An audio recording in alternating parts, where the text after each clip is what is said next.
Sam কারানের batting এর ঝড় লন্ডভন্ড রাজস্থান টানা 4 ম্যাচ আর পাঞ্জাবের বিরুদ্ধে হেরে প্লে অফের আগে চাপে রাজস্থান। লিগ টেবিলের সবার শেষে থাকা পাঞ্জাবের বিরুদ্ধে 5 উইকেট হার হজম করতে হলো রাজস্থানকে। বন্ধুরা, আপনারাও যদি দেখতে চান কিভাবে স্যাম কারান তার ব্যাটিং এর ঝড়ে লন্ডভন্ড করলো রাজস্থানকে, তাহলে ভিডিওটি লাস্ট অবধি দেখতে হবে, চ্যানেলটি সাবস্ক্রাইব করতে হবে, লাইক দিতে হবে এবং নোটিফিকেশন বেল আইকন দাবাতে হবে। বন্ধুরা, বুধবার পাঞ্জাবের বিরুদ্ধে ম্যাচে প্রথমে ব্যাট করতে নেমে 9 উইকেট হারিয়ে মাত্র 144 রান করে রাজস্থান। ব্যাট হাতে রেয়ান পরাগ ছাড়া কেউ সেভাবে নজর কাটতে পারেনি। রাজস্থানের হয়ে সর্বোচ্চ রান করেন রেয়ান পরাগ, 34 বলে 48 রান করেন। রবিচন্দ্র আশ্বিন 19 বলে 28 রানে আউট হন।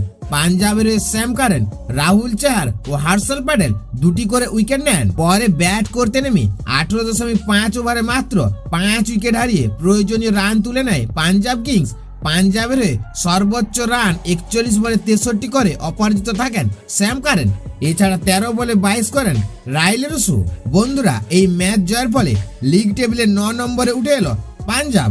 অন্যদিকে টানা 4 ম্যাচ হেরে 2 নম্বরে রইল রাজস্থান শেষ ম্যাচ খেলবে কলকাতার সঙ্গে। সেই ম্যাচ জিতলে তবেই প্রথম 2 জায়গা পাকা হবে তাদের।